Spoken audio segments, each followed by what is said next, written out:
Je suis née à Mopti, c'est au cœur du Mali un peu.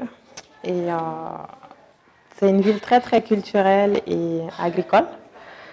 Je pense que j'ai passé les plus belles années de ma vie là-bas en fait. Dès son plus jeune âge, son père, vétérinaire et économiste, et surtout sa mère, véritable entrepreneur agricole, lui inculquent leur passion pour la terre.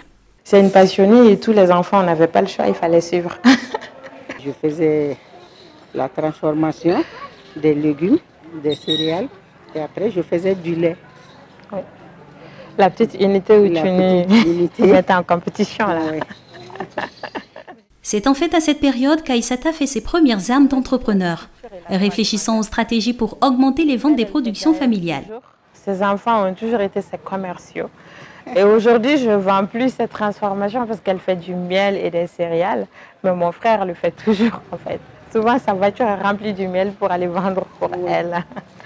Aïssata Diakité a fait ses études en France, à Paris, à Tecoma, une école réputée qui forme depuis 50 ans des spécialistes dans les domaines de l'environnement et de l'agriculture. En 2013, elle en sort diplômée d'un master en agrobusiness, commence déjà à élaborer son projet et postule tous azimuts à des concours d'entrepreneurs à travers le monde. De 2013 à 2016, elle remporte ainsi 11 prix qui lui permettent d'obtenir des bourses et un accompagnement pour monter son business plan. 2016, c'est la date de création de la société Zaban. Zaban, du nom de ce petit fruit très apprécié au Mali et plus connu en Côte d'Ivoire sous le nom de Kokota. Zaban, c'est parti d'un constat déjà quand j'étais ici et d'être choquée de voir que le marché africain est inondé de produits importés.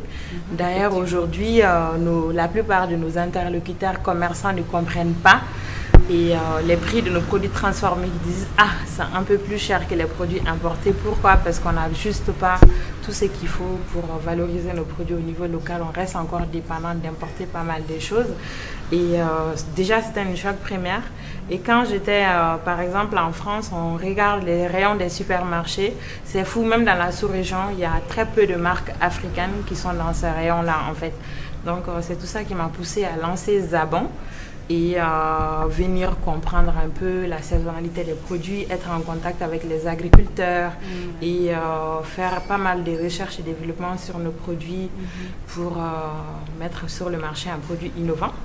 Et voilà, et à la suite de ça aussi, le fait d'entreprendre d'autres casquettes viennent. C'est ce qui fait que je me suis lancée aussi et dans d'autres activités. Par exemple, au sein des Zaban, on a l'association Zaban Equity qui s'occupe de tout ce qui est accompagnement des coopératives agricoles. Et aujourd'hui, on recense environ 5000 petits exploitants au sein du Mali, depuis la région de Mopti jusqu'à Kay. Et on a aussi une activité dans le conseil, tout ce qui est gestion des projets agricoles et le leadership et l'entrepreneuriat des jeunes en fait. Voilà un peu. En Afrique, on est tellement riche. C'est un secteur où on a vraiment tout. Et nos produits sont vraiment des produits nobles, des produits de qualité. Et nous sommes des agriculteurs au final en fait. Parce que dans les chiffres, en Afrique, on dit que c'est 80 ou 70% de la population qui vit de l'agriculture. Mais on est tous agriculteurs, quoi qu'on arrive, soit on produit, soit on le vend ou on est intermédiaire sur la chaîne de valeur. Il faut vraiment qu'on s'approprie de nos biens et qu'on le valorise nous d'abord avant de consommer ceux des autres. Donc je vais loin, c'est-à-dire j'invite tous les jeunes, mais vraiment à entreprendre dans les secteurs. Et on peut être cultivateur de tomates aujourd'hui en réfléchissant, en rêvant d'être dans son bureau juste pour produire de la tomate et le vendre. Et en faisant ça, on peut embaucher des gens pour faire du marketing, du commerce et de la communication, du finance, mais de la finance, excusez-moi, mais ça c'est que la tomate. Après, on peut le faire avec la gomme arabique, avec le fonio, avec du riz, en transformant. On peut tout faire dans ces secteurs. Donc, tous les jeunes sont vraiment un potentiel pour développer ces secteurs. Moi, je vous invite, please, entreprenez dans le secteur agricole. Agriculture, agroalimentaire, agrofourniture et aussi, pourquoi pas, les paysages en fait, parce qu'on en a besoin. Et c'est l'avenir. Et notre avenir, c'est la jeunesse du présent et aussi la jeunesse pour un futur et pour un avenir meilleur. Et après celle-là, c'est celle-là qui va s'aligner. Et ça, c'est vraiment c'est une bas de gamme en fait, celle-là. Donc nous, on va prendre celle-là, la plus chère. Les deux se connaissent, l'affaire est vite conclue. Et Aïssata repartira avec une bonne partie de la cueillette du jour. En 2017, elle a acheté 15 tonnes de mangue chez les producteurs et elle espère passer à 45 tonnes en 2018. Retour dans la capitale Bamako, où Aïssata a installé son usine de jus de fruits. C'est ici que les mangues atterrissent après la cueillette pour être transformées en jus. 4-5 jours après, la cueillette des mangues, elles sont assez mûres, bonnes, pulpeuses. Donc on a toute une technique. Nous, on enlève la peau. Il faut les mettre en dés.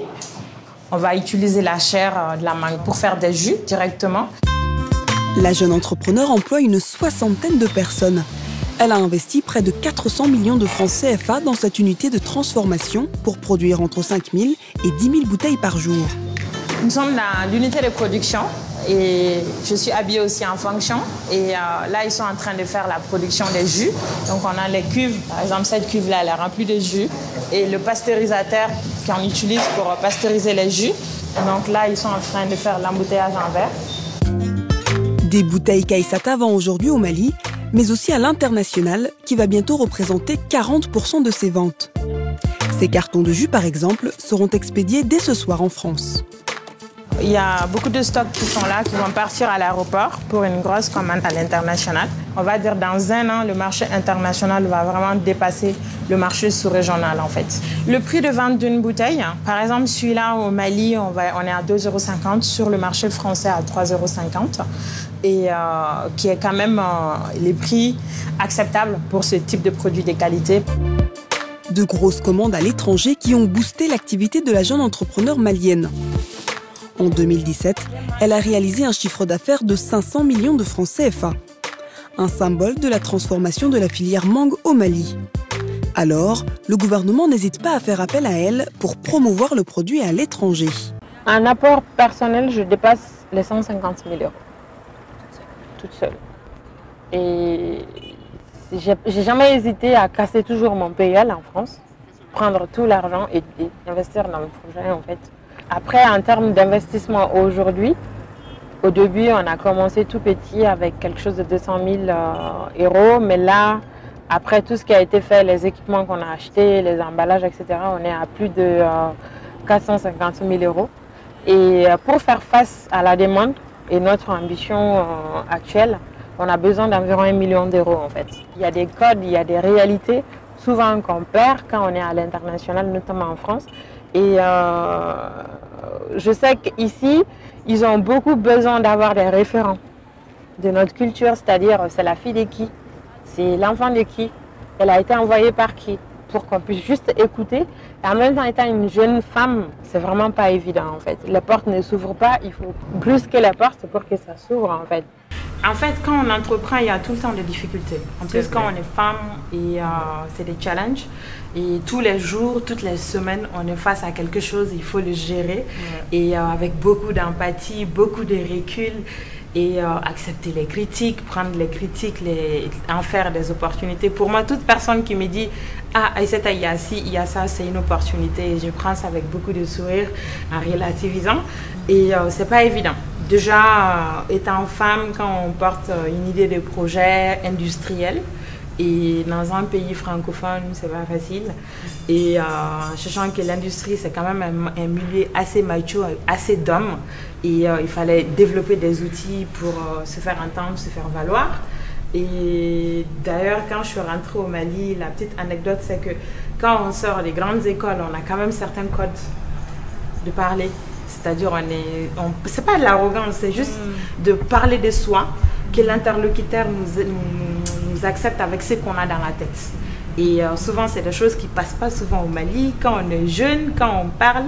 Et c'est pas tout le monde qui va respecter certains comportements. Et il fallait comprendre en fait les codes et l'environnement malien déjà.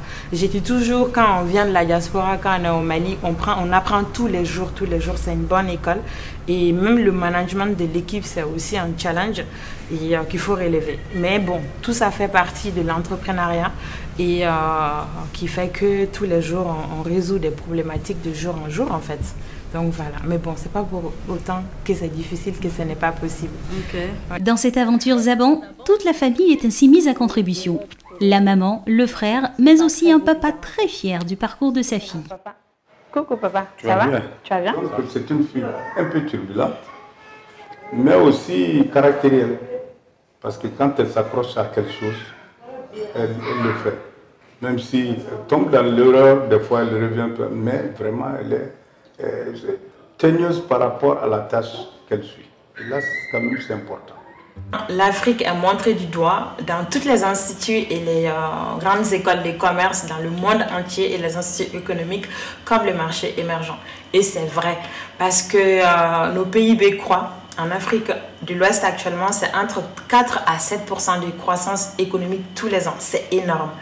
Et c'est quelque chose qui est parallèle aussi à notre croissance démographique. Mais malheureusement, le secteur agroalimentaire et le secteur de l'agriculture sont délaissés. Mais c'est la base parce qu'il faut nourrir la population. Et pour s'y faire, je vous invite, s'il vous plaît, à penser à des politiques agricoles avec des visions d'avenir pour industrialiser ces secteurs. Et qui commence vraiment par l'équipement des écoles locales et des centres de recherche. Je vais loin, c'est-à-dire quand je regarde maintenant l'IER de Katibougou, l'IER de Katibougou n'est pas équipé en laboratoire interne. Et j'ai visité la même structure au Sénégal. J'ai été très touchée de voir que la même structure au Sénégal est bien équipée avec des laboratoires par aliment et par famille d'aliments. Donc au Mali, il faut penser à innover. Nos écoles, nos centres de recherche, c'est la base en fait. L'innovation et la mise en marché des produits finis innovants passe par ces structures. Ces structures doivent être la base pour être équipées et aussi équiper les écoles agricoles et inciter les jeunes qui font leurs études dans les filières scientifiques, c'est-à-dire sciences biologiques ou sciences exactes, à s'intéresser à faire leurs études après les baccalauréats dans ces secteurs-là. Parce qu'on a besoin d'ingénieurs et on a aussi besoin des étudiants formés dans ces secteurs-là, à niveau Bac plus 5, voire des doctorants en fait qui font des recherches pour qu'ils soient une valeur ajoutée pour le développement du pays. Mais pour cela, il faut se donner les moyens, il faut écouter et il faut vraiment s'investir dans ces secteurs-là qui est vital. L'échec fait partie du parcours. Il faut supporter l'échec, il faut beaucoup innover. Et il faut se donner les moyens pour réussir, c'est-à-dire bien s'entourer. C'est très très important et il faut se forger aussi un mental d'enfer. C'est indispensable. Moi je suis enfant d'agriculteur, j'adore ça. Dans 10-15 ans, il faut que la population aille vers les produits de qualité, donc des produits équitables, les produits bio. Et il faut vraiment qu'on arrête la culture des produits conventionnels et qu'on se pose beaucoup plus de questions sur la nature de ce qu'on mange, qu'on s'intéresse plus au code, aux étiquettes des produits. Donc l'agriculture doit aller plus vers l'ancien, c'est-à-dire le bio, l'équitable. Consommer naturellement. Consommer naturellement.